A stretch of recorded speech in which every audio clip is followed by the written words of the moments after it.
आई 60 वर्षाची असू दे किंवा आई 80 वर्षाची असू दे, सांगेन मी तुम्हाला, आपल्या घरातली सुई जरी हरवली ना तरी सुई कुठं पडली दिवसभर आपल्या मनात राहतं.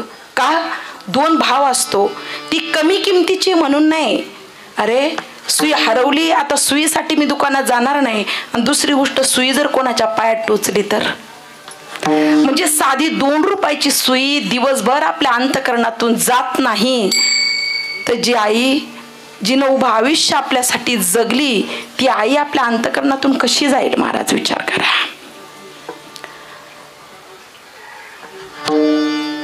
आई ही आईच असते, नसते सांभाळणारी दाई. आई ही आईच असते, नसते सांभाळणारी दाई. असल्यावर कळत नाही आणि गेल्यावर मिळत नाही ती आई. दाई म्हणजे नोकरीन, ती आपलं सगळं काही करते. मला कीर्तनकारही बोलतात आणि बऱ्याच वेळेला मी थोडस चिंतन केलं, आई मुलीवर लय प्रेम करते. मी सांगते आज, आई मुलीपेक्षा मुलावर जास्त प्रेम करते. आई मुलीपेक्षा मुलावर जास्त प्रेम करते. आणि हे जर कोणाला खोटं वाटत असेल तर महिला मंडळ फक्त आईला म्हणा, आई भाऊबीजेला गेलात ना, आई मला दादाच्या शेतीतून वाटा पाहिजे. आई पेन घेईन लगेच सया करी. सांगा ना मला, प्रेम मुलीवर करते ना ती. बारीक विचार, कडवे पण सत्य आहे. आई म्हणते, बाई ऐक, अगं तुझ्या लग्नाला आमच्याकडे काहीच नव्हतं तरी चांगलं लग्न करून दिलं. तुला दागदागिने दिले, तुला चांगल्या श्रीमंताच्या घरात दिलं. बाई आतापर्यंत तुझ्या लग्नाला केलेला खर्च आम्ही फेडतोय, त्याचं कर्ज आम्ही फेडतोय.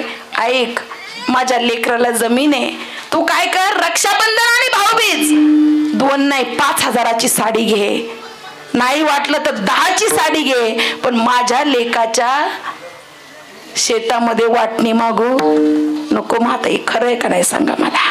आई मुलीपेक्षाही जास्त प्रेम मुलावर करत असते. मायबाप उभं आयुष्य लेकरांसाठी ती झटत असते. सांगेन मी तुम्हाला, ती आपल्या आयुष्यात असते, पण ती गेल्यावर त्या आयुष्यात चव नाही राहत महाराज. आपल्यावर प्रेम करणारी माणसं जर जगातून निघून गेली ना, ते जगणं असं निस्तेज होऊन जातं. माऊली ज्ञानोबारायांना समाधी घ्यायची आहे.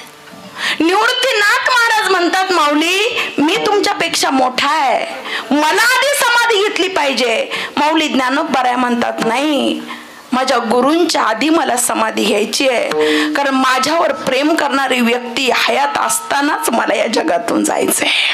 कारण आपल्यावर प्रेम करणारे निघून गेले की त्या जगण्यात काय पॉइंट राहत नाही हो. आई असते ना शिऱ्यातल्या साखरीसारखी. पुणे जिल्ह्यातली माणसं आहे, तिथे काही जास्त समजून सांगण्याची गरज नाही मायबाप.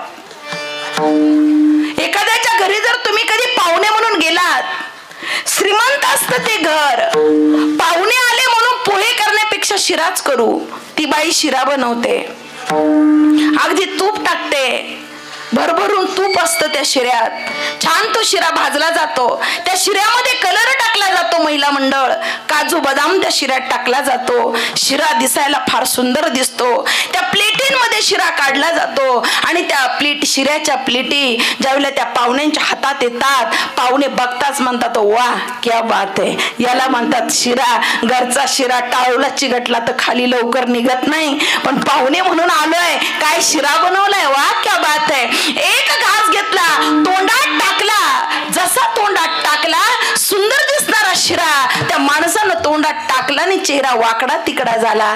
अरे शिरा दिसायला लई सुंदर आहे, सगळंच शिऱ्यात आहे, पण साखर शिऱ्यात नाही, शिरा चवदार लागत नाही. फक्त हा शिरा दिसायला चांगला आहे पण तो चवीला चांगला नाही.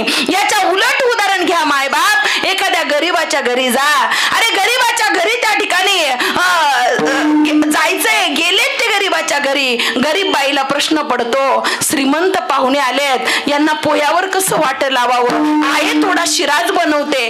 त्या बाईकडे तूप नसतं भरभरून, त्या बाईकडे कलरही नसतो, त्या बाईकडे काजू बदाम सुद्धा नसतात महाराज, ती बाई शिरा बनवते.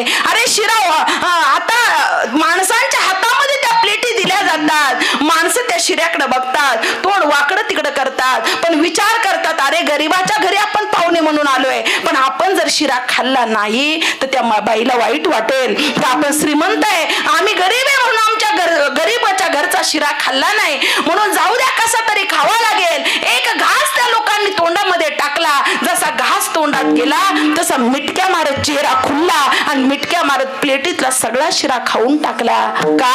कारण ते म्हणतात अरे शिऱ्यामध्ये काजू बदाम नाही, शिऱ्यामध्ये कलर नाही, शिऱ्यामध्ये पाहिजे तेवढं तूप सुद्धा नाही, पण शिरा खायला लई चवदार आहे. का? कारण शिऱ्यामध्ये साखर आहे. तसंच काहीच आहे तुमचं आमचं. गरीब आहात, संघर्ष करावा लागतोय, पण साखर रूपी आई जर दारात बसलेली असेल तर ते जगणं चवदार आहे महाराज. आता सगळं आहे जीवनात, सगळं आहे, दिसायला खूप छान दिसतंय, पण आई रूपी साखरच नाहीये त्या घरात, त्या बंगल्यात, त्या दारात बसणारी ती मायच नाहीये. तर ते दिसायला लोकांना चांगलं दिसतं, पण कुठंतरी उदासीनता जीवनामध्ये येते. लक्षात घ्या. सांगेन मी तुम्हाला, प्रचंड प्रेम करते ती माय. तिनं कुठपर्यंत आपल्यावर प्रेम करावं.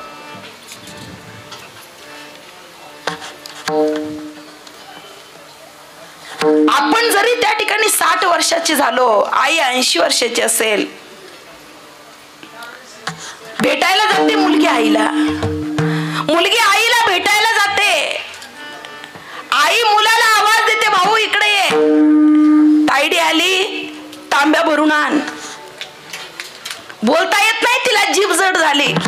पोरीनं आईचा हात हातात घेतला की आई लटलट त्या हाताने त्या पोरीची दृष्ट काढते. आपल्या 60व्या वर्षी आपल्याला नजर लागू नये असं जिला वाटतं ना, तिचं नाव आई आहे महाराज. ती माय आहे. किती त्याग करू शकते सांगू.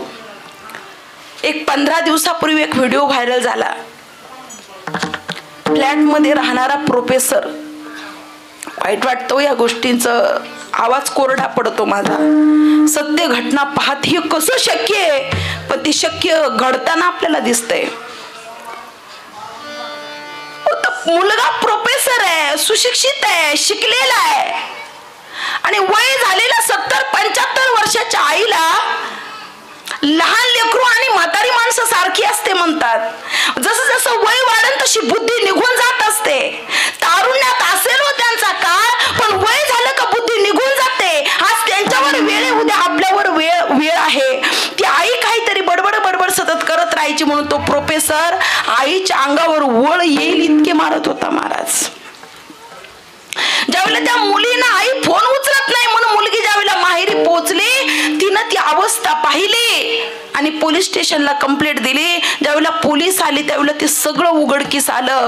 अगदी सीसीटीव्ही कॅमेऱ्यात ते दाखवलं गेलं. कसं शक्य आहे महाराज. ज्यांना जन्म दिला ते एवढे किती भयानक वागू शकतात याची आपण कल्पनाही करू शकत नाही.